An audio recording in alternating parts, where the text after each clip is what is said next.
Welcome friends. Bank Nifty Nifty में कल कैसे काम करेंगे? कल है फिन निफ्टी की एक्सपायरी। तो एक बार तीनों चार्ट को देख लेते हैं। फर्स्ट ऑफ ऑल चार्ट को समझते हैं। चार्ट में मार्केट देखिए ओपन होने के बाद ऊपर नीचे कर रहा है। अब ये ऊपर जा रहा है तो हमको क्या दिख रहा है चार्ट में कि ट्रेंड लाइन कुछ इस प्रकार का है। तो चार्ट क्या हो गया? चार्ट इस प्रकार से चल रहा है तो चार्ट हो गया ट्रेंडिंग। अब ट्रेंडिंग मार्केट धीरे धीरे करके ऊपर गया तो जाहिर सी बाहर काम कर रहा है। यहाँ पे एक छोटी सी प्रॉब्लम है। प्रॉब्लम ये है कि जब भी प्राइस ऊपर जाके रिट्रेसमेंट करता है, जब भी प्राइस ऊपर जा रहा है रिट्रेसमेंट कर रहा है, ऊपर जा रहा है रिट्रेसमेंट कर रहा है, फिर ऊपर गया कंसोलिडेट हुआ, ऊपर ब्रेकआउट हुआ, यहाँ पे ब्रेकआउट हुआ, फिर मार्केट नीचे कंसोलिडेट कर रहा है। जब ये कंसोलिडेशन वाला जो मार्केट होता है, यानी कि जो रिट्रेसमेंट वाला होता है कि मार्केट ऊपर गया पुल बैक लिया, ऊपर गया पुल बैक किया, ये जो रिट्रेसमेंट करते हुए जाता है, तो ऐसी कंडीशन में बायर जो है ना वो ठीक तरीके से काम कर नहीं पाते। लेकिन हमको यहाँ पे केवल ऑप्शन बायर को देख के काम तो करना नहीं है, हमें यहाँ पे ऑप्शन राइटर के बारे में भी सोचना पड़ता है।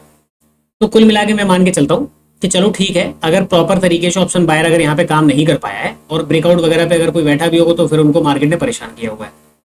तो ओवरऑल हम क्या मान के चलते हैं कि बायर अभी मार्केट में काम कर रहा है, लेकिन बायर की पोजीशंस पूरी क्वांटिटी में है। बायर यहाँ पे प्रॉफिट बुक करता हुआ चल रहा है, नए बायर एंटर हो रहे हैं, कहाँ पे बायर के यहाँ पे स्टॉप लॉसेस है, इस चार्ट में थोड़ा सा आइडेंटिफाई करना अपने को मुश्किल हो जाता है। क्यों मुश्किल हो जाता है? देखिए प्राइस जब भी आप चार्ट को ना थोड़ा सा यहाँ पे आप समझिए कि जैसे कि ये वाला प्राइस है, प्राइस यहाँ पे कंसोलिडेट करके ब्रेकआउट देता है, एक मोमेंटम हो गया, ये रिट्रेसमेंट ठीक है। इस रिट्रेसमेंट में यहाँ के बायर निकलेंगे नहीं, फिर ऊपर गया रिट्रेसमेंट हुआ, रेट यहाँ पे कंसोलिडेट करके कुछ ऐसा पैटर्न बनाया, ब्रेकआउट हुआ, फिर यहाँ पे गया ऊपर गया। ऐसे कंडीशन में बायर जो है ना पोजीशन को छोड़ता नहीं है। लेकिन आप सोचो, आप यहाँ पे बाय कर रहे हो, मार्केट ऊपर गया, फिर आपको निकाल रहा है, फिर आपने बाय किया, मार्केट ने ब्रेकआउट दिखाया, वापस यहाँ आ गया। यहाँ पे बायर काम नहीं कर पाता। जब यहाँ पे बायर काम नहीं कर पाता, जैसे कि उस दिन हमने एनालिसिस में डिस्कस कर रहे थे, हम यहाँ पे क्या अज्यूम करके चल रहे थे कि एक्स मान लेते हैं कि यहाँ पे बायर है, ठीक है ना। तो यहाँ पे क्या हो रहा है कि ठीक है भैया, यहाँ पे बायर काम नहीं कर पा रहे, मार्केट देखो नीचे भी आता है, बेस बना के ऊपर निकल जाता है। बायर बैठना होता तो मार्केट यहाँ पे सबसे अच्छा था कि 53,000 को ब्रेक करके इनको निकालता, उसके बाद ऊपर जाता। तो कुछ प्रकार के मार्केट में बायर जहाँ पे बैठे रहते हैं उसका चार्ट कुछ इस तरीके से बनता है, और जहाँ पे मार्केट रिट्रेसमेंट करता हुआ चल रहा है वहां पे बायर जो है ना ठीक से बैठ नहीं पाते। लेकिन राइटिंग तो यहाँ पे हुई होगी, बिकॉज मार्केट यहाँ से ओपन होने के बाद धीरे धीरे करके ऊपर जा रहा है, तो राइटिंग तो ऊपर नीचे शुरू हो चुकी है। तो ऐसी कंडीशन में यदि 53,891 के नीचे अगर मार्केट खुलता है तो हम मान के चलते हैं कि जो बायर अगर बैठे होंगे और खुलते ही मार्केट अगर डाउन चलने शुरू करते तो समझ लो कि मार्केट में क्या हो रहा है, ये जो बायर बैठे हुए थे इस पूरी रैली के अंदर, यहाँ पे ये बायर हो गए हैं ट्रैप। अब उसके बाद मार्केट नीचे चलना शुरू करेगा, सेटअप वगैरह बनता है, तो हम यहाँ पे सेलिंग साइड के सेटअप को आइडेंटिफाई कर सकते हैं। अच्छा, पीछे जो मार्केट में ये मोमेंटम हुआ है, हम कल डिस्कस क्या कर रहे थे कि देखिए ये मोमेंटम एक बड़े प्लेयर का मोमेंटम है। इस टोटल मोमेंटम का स्ट्रक्चर जो बनना चाहिए वो स्ट्रक्चर ऐसा बनना चाहिए था। अगर ऐसा स्ट्रक्चर बन के चलता तो मार्केट क्या करता, आराम से ऊपर की तरफ मूव कर सकता है। अब देखिए मार्केट कर क्या रहा है, आप यहाँ खुद सोचो कि जब तक मार्केट स्ट्रक्चर नहीं पूरा कंप्लीट करेगा, ये पूरा जैसे मार्केट नीचे गिर रहा है, ऊपर गया, फिर स्ट्रक्चर को पूरा किया, इस प्रकार से मार्केट चलता है ना, वो सस्टेन करेगा। अब यहाँ पे जो स्ट्रक्चर ये पूरा एक मूव बना हुआ है, इसका स्ट्रक्चर यहाँ तक आने के बाद ऐसा करके चलता तो बात अलग थी। तो अभी तक इसका स्ट्रक्चर कंप्लीट नहीं हुआ है। अब उस बेसिस पे गैप डाउन के केसेस में हम सेलिंग का काम कर सकते हैं। तो नीचे जो ये जो बायर हैं, क्या पता बड़े प्लेयर ने आज धीरे धीरे करके यहाँ पे अपनी पोजीशंस वगैरह को निकाली हो, फिर यहाँ पे ब्रेकआउट वगैरह करवा के हम रिटेलर को यहाँ पे एंट्री दिलवाया है, 54,000 के ऊपर एंट्री दिलवाया है, और कल मार्केट गैप डाउन खुल के मार्केट काम करते, तो इसको क्या हो जाएगा, नीचे चलने के लिए ना फ्यूल मिल जाएगा। इनको देखते हुए, इनको ट्रैप करते हुए फ्यूल मिल जाएगा। तो एक तो हमारा सेलिंग का सेटअप है, कंडीशन कम से कम 200 पॉइंट का गैप डाउन और फिर फ्लो में नीचे चलना चाहिए। तो ये तो एक कंडीशन है मार्केट में काम करने की। अच्छा, कल अगर गैप डाउन अगर मिल जाता है और गैप डाउन मिलने के बाद पहली कोई बड़ी कैंडल मिल जाती है, और बड़ी कैंडल मिलने के बाद भी मार्केट क्या कर रहा है, जैसे सपोज पहले मिनट की कैंडल में 150 पॉइंट, 140 पॉइंट, 180 पॉइंट की कैंडल बन गई, और मार्केट फिर क्या कर रहा है, नीचे जाने को तैयार नहीं है। नीचे जाने को तैयार नहीं है, मार्केट क्या कर रहा है, जैसे यहाँ पे जोन बना रहा था ना, आप जोन समझो कुछ इस प्रकार का जोन। मान लो ये कैंडल 1 मिनट की बनी कुछ ऐसी, और उसके बाद मार्केट ना कुछ ऐसी नौटंकी कर रहा है, तो नीचे से बाय मत करना। बाय कब करना, जब मार्केट का स्विंग हाई ब्रेक हो जाए तब जाके बाइंग करना, अदरवाइज मार्केट क्या करेगा, ट्रैप कर सकता है। ये दो चीजें आपने समझ ली। अब बात गैप डाउन में सेलिंग, और दूसरा मैंने आपको समझा दिया। अगर मार्केट फ्लैट ओपन होता है तो फ्लैट ओपनिंग के बाद ये ऊपर भी जाएगा, हो सकता है कि ऊपर फिर से जाए और वापस इस रेंज में आ जाए, नीचे जाए, मार्केट इसका फ्लैट ओपन होकर नीचे की तरफ जाए, इस वाले लेवल का ब्रेकडाउन करे, सेलर निकल गए। क्योंकि सेलर क्यों निकलेंगे, भैया स्विंग के अलावा 54,000 का लेवल यहाँ पे ब्रेक डाउन हो गया, सेलर ये जो बायर है ना भाग जाएंगे, और भाग जाएंगे पता लगे मार्केट फिर ऊपर की तरफ आ जाए। तो फ्लैट में मेरा कोई व्यू नहीं है जब तक मुझको प्राइस एक्शन नहीं बन जाता। प्राइस एक्शन कौन सा, अभी मैं आपको चल के समझाता हूं कि जिसके बेस पर मैंने यहाँ पे ट्रेड नहीं किया वो प्राइस एक्शन समझाऊंगा। तो हमारा फ्लैट में क्या है, कोई व्यू नहीं है भैया। फ्लैट में मार्केट ऊपर नीचे करेंगे फिर परेशान करेगा, उंगलीबाजी पसंद नहीं है। गैप अप कहीं पे खुल जाता है तो गैप अप में देखिए ऊपर हमारे पास रेजिस्टेंस कौन सा है, पहला, दूसरा, तीसरा। गैप अप के केस में भी मैं कॉल साइड तभी जाऊंगा जब तक मुझको प्रॉपर प्राइस एक्शन का रिट्रेसमेंट ना मिले, तब तक मैं यहाँ पे कॉल साइड में काम नहीं करूंगा। कैसा रिट्रेसमेंट, वो भी अभी निफ्टी के चार्ट में आपको समझाता हूँ। गैप अप में बात कर ली, फ्लैट में बात कर ली, गैप डाउन में। अच्छा एक चीज और, अगर मार्केट मान के चलिए कि इसके नीचे गैप डाउन ओपन तो हो गया, नीचे ना जाते हुए उसका डायरेक्शन ऊपर का हो गया, खुला, खुलते क्या हो गया, ये लोग मार्केट में अगर पैनिक होने लगे, और पैनिक होने के बाद मार्केट क्या करता है, ऊपर की तरफ चल रहा है। तो देखो 54,050 का जो लेवल है, अगर वो वापस मार्केट ऊपर ब्रेक कर देता है तो फिर यहाँ पे सेलिंग का फिर सेटअप तभी काम करेगा जब मार्केट ये स्विंग को पार करेगा। क्यों करेगा, इसके पीछे की कहानी समझो। मार्केट इसके नीचे खुला, 54,000 के नीचे गया, सारे स्विंग को ब्रेक कर दिया और मार्केट हल्का फुल्का हलचल करेगा, तो ये अपनी पोजीशन को छोड़ देंगे। जब ये छोड़ देंगे और मार्केट यहीं पे ट्रेड कर रहा है, और उस कंडीशन में मार्केट क्या कर रहा है, ऐसे करके गया और 54,050 को ब्रेक कर दिया। तो भैया ये 54,050 ब्रेक नहीं होना चाहिए। अगर ये ब्रेक होता है तो फिर सेलिंग आपको स्विंग के नीचे ही करनी है, जिस प्रकार से मैंने आपको बाइंग के लिए बताया कि बड़ी कैंडल में बाइंग स्विंग के ऊपर ही करनी है। ये बात आपको बैंक निफ्टी के चार्ट में समझ में आ गई। अब 15 मिनट के चार्ट पे चलते हैं। 15 मिनट के चार्ट पे चल के चीजों को देखते हैं। नीचे 53,891, 53,746 और 53,554, ये दो सपोर्ट हमारे को दिख रहे हैं। इसको क्या हो गया पता नहीं, चलो वापस इस पे चलते हैं। ये है फिन निफ्टी का चार्ट। फिन निफ्टी के चार्ट में हमारे पास यहाँ पे कल है एक्सपायरी, तो बायर यहाँ पे धीरे धीरे करके मार्केट में काम कर रहे होंगे। अगर मार्केट 24,880 के नीचे ओपन होता है और ओपन होने के बाद चलता है सेम बैंक निफ्टी की तरह, हम यहाँ पे सेलिंग वगैरह करेंगे, तो इन सबको ट्रैप करते हुए मार्केट में एक डाउन साइड का मोमेंटम बन सकता है। फ्लैट अगर ओपन होता है तो फ्लैट ओपनिंग में मार्केट देखिए क्या है कि इनको निकालने के लिए हो सकता है कि डाउन साइड का एक मोमेंटम करे। तो डाउन साइड का मोमेंटम में फ्लैट में भी सेलिंग करोगे, कंडीशन यह है कि वहां पे कैंडल स्टिक की पकड़ आपकी मजबूत है तो आप सेलिंग कर सकते हो। अदरवाइज बैंक निफ्टी के कंपोनेंट को देखकर इसमें आप काम कर सकते हो। गैप अप वगैरह ओपन होता है यहाँ कहीं जैसे 25,020 के ऊपर ही डायरेक्टली ओपन होगा और उसके ऊपर सस्टेन करेगा, तो हम कॉल साइड के अंदर फिर यहाँ पे कंटिन्यूएशन में काम करेंगे। सस्टेन करने का मतलब 15 मिनट की कैंडल वहां पे कम से कम 2-3 कैंडल सस्टेन हो विद द प्राइस एक्शन के साथ सस्टेन हो। ऐसा नहीं कि 15 मिनट की कैंडल सस्टेन हो रही तो कैसी, ऐसा करके कुछ रेंज बना रहा है कि जैसे यहाँ पे रेंज बना हुआ है सर सस्टेन हो गया, विद द प्राइस एक्शन के साथ सस्टेन हो, जैसे कि यहाँ पे ये प्राइस एक्शन बन रहा है, ऐसा सस्टेनेबल में हम कॉल साइड काम करेंगे, गैप डाउन में पुट साइड काम करेंगे। फ्लैट ओपनिंग में थोड़ा सा देखेंगे कि मार्केट ऊपर इस वाले लेवल को निकाल के सस्टेन कर रहा है कि नहीं कर रहा, अदरवाइज सेलिंग का हम यहाँ पे प्लान करेंगे। तो ये हो गया फिर निफ्टी की एक्सपायरी की बात। चलते हैं बैंक निफ्टी के चार्ट में। निफ्टी के चार्ट में क्या है हमारे पास, ऊपर हमने एक दिया है 25,960 का लेवल, ध्यान रहे 26,000 का लेवल पास में है, तो ऑल टाइम हाई पे मार्केट वैसे ही चल रहा है। आज मार्केट ने क्या किया, यहाँ पे डे लो का एक सपोर्ट लिया है, तो डे लो के सपोर्ट के बाद मार्केट में ये जो सेलर बैठे थे ये मार्केट ने निकाल चुका है, यहाँ पे बायर वगैरह की एंट्री प्रॉपर हो चुकी है। तो इन केस 25,892 के नीचे गैप डाउन खुलता है तो ये जो बाइंग के यहाँ पे बैठे हुए हैं और ये जो बैठे हुए ये ट्रैप हो जाएंगे। हम उस केस में सेलिंग साइड को सेटअप को आइडेंटिफाई करेंगे। और यदि मार्केट फ्लैट ओपन होता है तो फ्लैट ओपनिंग में आपको अगर काम करना है तो 26,000 के लेवल तक आप काम करोगे। कंडीशन वही है, मार्केट क्या करे, जैसे फ्लैट ओपन हुआ, फ्लैट ओपन हो गए, थोड़ा बहुत नीचे आता है, नीचे आने के बाद अगर यहाँ पे कोई ऐसे सिचुएशन बनता है तो आप कॉल साइड में काम करोगे, इसके ऊपर यहाँ पे कर सकते हो। लेकिन उसके लिए मैंने आपको बताया कि देखिए ये कुछ इस प्रकार का सिचुएशन आपको पता होना चाहिए कि मार्केट सपोर्ट ले रहा है कि नहीं ले रहा। सपोर्ट का कैसे पता लगता है, 5 मिनट के टाइम फ्रेम पर आप देखो मार्केट क्या कर रहा है, धीरे धीरे करके नीचे आ रहा है, डे लो पे सपोर्ट ले रहा है। ये कितने बजे की कैंडल है, 11:50। वहीं पे पैरेलल आप बैंक निफ्टी में जाके देखोगे 11:50 की कैंडल कौन सी है, यहाँ कहीं पे बैंक निफ्टी क्या कर रहा है, प्राइस एक्शन के साथ धीरे धीरे करके ऊपर चल रहा है। तो ये निशानी होती है कि मार्केट में ये सपोर्ट ले सकता है कि नहीं ले सकता है।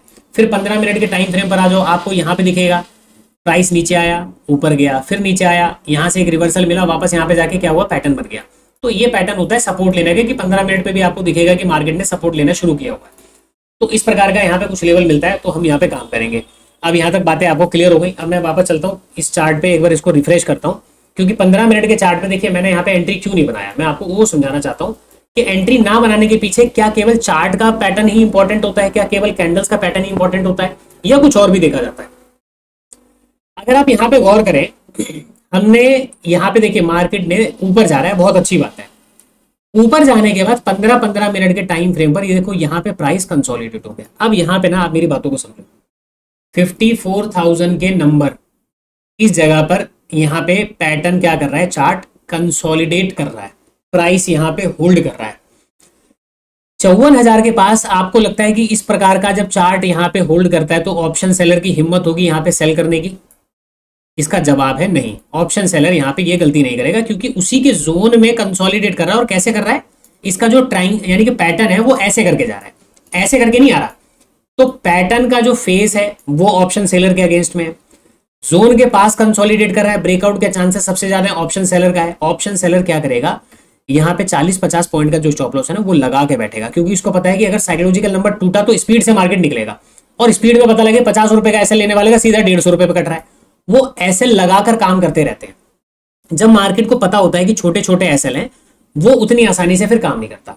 लेकिन जब यहीं पे 54,000 का नंबर मान के चलो कि यहाँ पे होता ना, तो 54,000 के आसपास अगर ऐसा कोई फेज उसके नीचे बनता, राइटिंग होती, तो ये लोग फिर खुल्लम खुल्ला काम करते कि भैया बहुत ऊपर है, चलो जब तक आएगा तब तक देखेंगे। वहां पे वो लोग क्या करते हैं, बिना एसएल के काम करते हैं, तो मार्केट बहुत तेजी से काम करता है। अब 54,000 के बाद देखो सेलर यहाँ पे बैठ नहीं रहा, ज्यादा सेलर की यहाँ पे पोजीशन बन नहीं रही, और बन भी रही है तो उनके स्टॉप लॉसेस एकदम फिक्स है, करेक्ट, एकदम चाय की तरह एकदम कड़क लगे हुए हैं।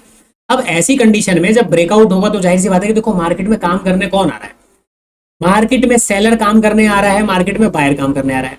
अगर मार्केट में केवल बायर काम करने के लिए आ रहे हैं और सेलर काम करने के लिए नहीं आ रहे, तो मार्केट अगर ब्रेकआउट कर भी गया तो वो ज्यादा देर ऊपर टिकने वाला नहीं है, क्योंकि मार्केट काम कहां पे करता है, जहां पे सेलर और बायर दोनों काम करने में इंटरेस्टेड हो, दोनों अपनी पोजीशंस बना रहे हो। ऐसी कंडीशन में मार्केट का ब्रेकआउट सस्टेन कर पाता है, चाहे वो ऊपर हो चाहे वो नीचे हो। तो यहाँ पे मेरा एक तो पोजीशन ना बनाने का पीछे का टेक्निकल रीजन, मतलब फंडामेंटल रीजन ये था। दूसरा, अगर मैं प्राइस एक्शन की बात करूं तो इस पैटर्न का कंसोलिडेशन के बाद ब्रेकआउट हो गया। क्या ब्रेकआउट होते हुए काम कर लूं? सर ब्रेकआउट होते ही 100 रुपए का प्रीमियम मिल गया तो आप कर लेते हैं। भैया देखो, ये बस यही फर्क है, एक एक्सपीरियंस, मार्केट में आपका एक्सपीरियंस से फर्क आपको यही पड़ता है। और जब आप मार्केट में नए आते हो तो आपको फर्क पड़ता है। जब मार्केट में आप आते हो ना, तो मार्केट में आपको इन सब लॉजिक से कोई मतलब नहीं होता। आप केवल कैंडल का ब्रेकआउट देखकर मार्केट में घुस जाते हो, कभी पैसा बन जाता है, कभी मार्केट आपको रेल लेता है। यहाँ पे ये बात समझ में आ गई। अगर ये 15 मिनट की कैंडल ब्रेकआउट हुई तो मेरे को पहला कंडीशन चाहिए था कि प्राइस यहाँ पे सस्टेन करे। प्राइस सस्टेन करेगा, पहला कंडीशन यहाँ पे बीट हो गया, प्राइस ऊपर टिका हुआ है 15 मिनट के 3 टाइम फ्रेम, 3 कैंडल में टिक गया, तो पहला कंडीशन रूट यहाँ पे कंफर्म हो गया। दूसरा चाहिए था प्राइस एक्शन जो बना है सस्टेनेबल के साथ, मुझको उसका पैटर्न चाहिए, प्राइस एक्शन का कंफर्मेशन। तो प्राइस एक्शन का कंफर्मेशन कहाँ मिलता है, रेड कैंडल पे। ये बन गया रेड कैंडल, अब जाके यहाँ पे प्राइस एक्शन का कंफर्मेशन मिल गया। तो 2 पैटर्न मेरे पास बन गए, पहला और जो 2 रूल थे वो कंफर्म हो गए। अब मैं बाइंग कहाँ पे करता, जाहिर सी बात है कि भैया रेड कैंडल का जो हाई है इसके ऊपर मैं कहीं पे बाय करता है यहाँ पे। अब सोचो मैं यहाँ पे अगर बाइंग करता तो मार्केट में क्या होता है, यहां से लेके यहां तक का मिलता, उसके ऊपर कल का मेरा 244 का एक रेजिस्टेंस था। कल का एनालिसिस अगर आपने देखी हो 244 का रेजिस्टेंस था। अब मैं यहाँ पे बाय कर रहा हूं तो मेरे को फिर से रेजिस्टेंस दिख रहा है, भैया 244 का। बताओ मैं इतने पॉइंट के लिए अगर मैं कैप्चर करना ही था तो मैं फिर यहाँ पे स्कैल्पिंग में यहाँ पे भी काम कर लेता, यहाँ पे भी काम कर लेता और यहाँ पे भी कहीं पे काम कर लेता। फिर फायदा क्या था कि यहाँ पे छोटे से पॉइंट के लिए कैप्चर करना, तो मैंने यहाँ पे काम नहीं किया। तो एक तो ये टेक्निकल रीजन। अब ये जो ब्रेकआउट हुआ है, टाइमिंग देखो कितने बजे की ब्रेकआउट हुआ है, 1 बजे की कैंडल का ब्रेकआउट है। क्या ये ब्रेकआउट एक इंडेक्स की किसी एक कंपोनेंट की वजह से हो रहा है या सारे कंपोनेंट इसका साथ दे रहे हैं? क्या ये ब्रेकआउट सस्टेन करेगा कि नहीं करेगा, उसको समझ लेते हैं। 1 मिनट के टाइम फ्रेम पर कंसोलिडेट का ब्रेकआउट हुआ। सबसे पहले चलो एचडीएफसी बैंक में। एचडीएफसी बैंक में अगर मैं यहाँ पे ये पैटर्न को ये लाइन ड्रॉ कर दी और 1 बजे की कैंडल है यहाँ पे, ये वाली कौन सी, ग्रीन कलर की, यहाँ पे ये वाली कैंडल है। प्राइस क्या कर रहा है, सुबह का इसने जो हाई लगाया उसके बाद ये रिट्रेसमेंट हुआ, इसी में जब ये नीचे था तो सारे मार्केट यहाँ पे कंसोलिडेट कर रहे थे, ये चल रहा था नीचे। अब देखिए पहला इसने हाई का ब्रेकआउट करके जब नीचे की तरफ आता है तो इसने क्या किया, यहाँ पे स्विंग के इस वाले रेंज में ट्रेड कर रहा है, यानी कि सपोर्ट में ट्रेड कर रहा है। ये धीरे धीरे करके ऊपर जा रहा है, ऊपर जा रहा है, तो इसका भी ब्रेकआउट नहीं हुआ, ये भी रेंज में ट्रेड कर रहा है। तो मैं केवल एक इंडेक्स को देखकर ब्रेकआउट कर लूं तो एचडीएफसी का प्रॉपर यहाँ पे सपोर्ट नहीं था। जब एचडीएफसी ने ब्रेकआउट किया तो ब्रेकआउट क्या हो गया, फेल हो गया। बात समझ में आ गई। आईसीआईसीआई बैंक में आ जाओ, ये पूरा रेंज था और 1 बजे की कैंडल कौन सी है सर, 1 बजे की कैंडल आपको दिखेगी यहाँ पे, ये वाली कैंडल है 1 बजे की। तो क्या हो रहा है, पहले मार्केट डाउन फेज में था, यहाँ पे कहीं पे मार्केट का सपोर्ट मिला, सपोर्ट मिलने के बाद ये पुल बैक भी तो हो सकता है, पुल बैक के बाद वापस मार्केट नीचे आ सकता है। तो यहाँ पे भी क्या कर रहा था एचडीएफसी, सॉरी आईसीआईसीआई बैंक अपना ब्रेकआउट पे ऊपर ट्रेड नहीं कर रहा था, दो कंपोनेंट अगेंस्ट में काम कर रहे हैं। एसबीआई जो सुबह उसने हाई बनाया वहीं पे मार्केट ट्रेड कर रहा है, और ये रही 1 बजे की कैंडल, कौन सी, ग्रीन वाली। ये भी अपने रेजिस्टेंस को ब्रेकआउट नहीं कर पाया। तीन कंपोनेंट क्या हो गए, अगेंस्ट में काम कर रहे हैं। चौथा एक्सिस बैंक, एक्सिस बैंक ने एक रेंज पकड़ा हुआ है। अगर आप ध्यान से देखो ये पूरे चार्ट को, तो ये क्या कर रहा है, इसके ऊपर निकलने की तैयारी करता है लेकिन फेल हो जाता है यहाँ पे इस वाले प्राइस के ऊपर। ये जो पॉइंट आपको दिख रहे हैं इसके ऊपर ये क्लोज ही नहीं दे पा रहा, मार्केट निकल ही नहीं पा रहा। ये क्या कर रहा था, रेंज में था मार्केट, फिर ये ऊपर गया, फिर से यहाँ पे जब ये रेंज हुआ, इंडेक्स क्या कर रहे हैं, रेंज में ट्रेड कर रहे हैं।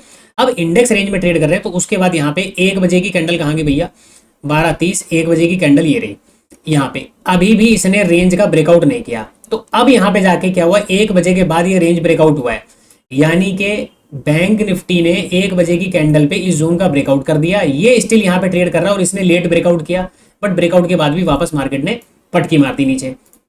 कोटक बैंक ये शुरू से पॉजिटिव मोमेंटम में था, पॉजिटिव मोमेंटम के बाद इसका पैटर्न भी ठीक ठाक था, लेकिन अगर ब्रेकआउट की बात करें तो ब्रेकआउट वगैरह यहाँ पे भी क्या कर रहा है, 1 बजे की कैंडल कौन सी है, ये अभी भी अपने डे हाई को नहीं निकल पाया। उसी प्रकार से इंडसइंड बैंक नीचे गिरा। अब इंडसइंड बैंक को समझो, ये सुबह से इतना बड़ा मोमेंटम कर गया, एक कैंडल ऊपर गया, तो क्या मैं मान लूं कि भाई यहां से इतना जाने के बाद ये जो इस प्रकार से जा रहा है, तो ये पुल बैक भी तो हो सकता है, ये रिट्रेसमेंट भी हो सकता है। तो मैं यहाँ पे भी श्योर नहीं हूं कि हाँ भैया कोई कंपोनेंट बैंकिंग को सपोर्ट कर रहा है। रिलायंस सुबह से यहाँ पे नाचा हुआ है, टीसीएस सुबह से रेंज में है, तो ये दोनों मिलकर भी निफ्टी को सपोर्ट नहीं कर पा रहे। तो निफ्टी को चलाने वाले इंडेक्स, बैंक निफ्टी को चलाने वाले इंडेक्स, जब ये ब्रेकआउट हुआ तो सब के सब अपने रेंज में ट्रेड कर रहे हैं। अब ये ऊपर जा रहा है, सारे कंपोनेंट नीचे जा रहे हैं, ये ऊपर जा रहा है। क्या आपको लगता है कि यहाँ पे आपका पैसा बन जाएगा? मैं स्कैल्पिंग की बात नहीं कर रहा, मैं उनकी बात नहीं कर रहा जो मार्केट में 20 रुपए के लिए अगर आप बैठे हो तो 20 रुपए की बात नहीं कर रहा हूँ, मैं एक ट्रेड सेटअप की बात कर रहा हूँ। क्या लगता है कि मार्केट में यहाँ पे हम काम कर सकते हैं और ये सस्टेन कर जाएगा? तो इसके साथ साथ कभी भी ब्रेकआउट वगैरह, जब मैं क्या बोलता हूँ, देखो कंपोनेंट मैं आपको कब दिखाता हूँ, जब भी मार्केट में इस प्रकार का कोई फेज बन जाता है तब जाके मैं आपको कंपोनेंट के बारे में बताता हूँ। अदरवाइज कंपोनेंट से मेरा कोई लेना देना नहीं है, मैं यहाँ पे चार्ट को देखकर काम कर लूंगा। बट जब भी ब्रेकआउट ब्रेकडाउन हो रहा है, कंफर्मेशन के लिए प्राइस एक्शन तो यहाँ पे समझ में आ रहा है, बट भैया ये आगे बढ़ेगा भी या यहीं पे नाचने लगेगा वापस, तो उसके लिए इसका सहारा लिया जाता है। तो यहाँ पे कुछ पैटर्न ये थे।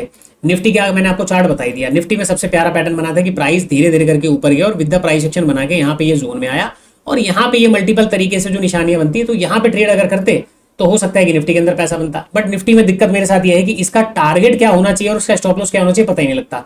अब मैं यहाँ पे टारगेट लगा दूं 50 पॉइंट का, ठीक है। अब बैंक निफ्टी में क्या करता हूँ, ऐसे लगाता हूँ 80 पॉइंट का। तो जब मैं यहाँ पे 50 रुपए का टारगेट लगाता हूँ, जो होना चाहिए बैंक निफ्टी में, निफ्टी के अंदर 50, 60, 70, तो ऐसा लगता है ये मेरा टारगेट नहीं है, मेरा एसएल है। तो यहाँ पे माइंडसेट काम नहीं कर पाता कई बार। तो मल्टीपल चीजों को देखकर आप ट्रेड करें, मल्टीपल चीजों को बारे में समझे, कहाँ पे क्या हो रहा है क्या नहीं हो रहा। हबड़ा हबड़ी में ट्रेड करोगे तो वो हर दिन की कहानी नहीं है, ये एक दिन की कहानी नहीं है कि आज ही मार्केट में बैठे हुए आज का मैच और कोई भी बॉल आई आड़ी तिरछी, लास्ट बॉल है, छक्का मारने की कोशिश में छक्का लग गया तो ठीक है, नहीं हारना तो वैसे ही था। यहाँ पे वो वाला काम नहीं है।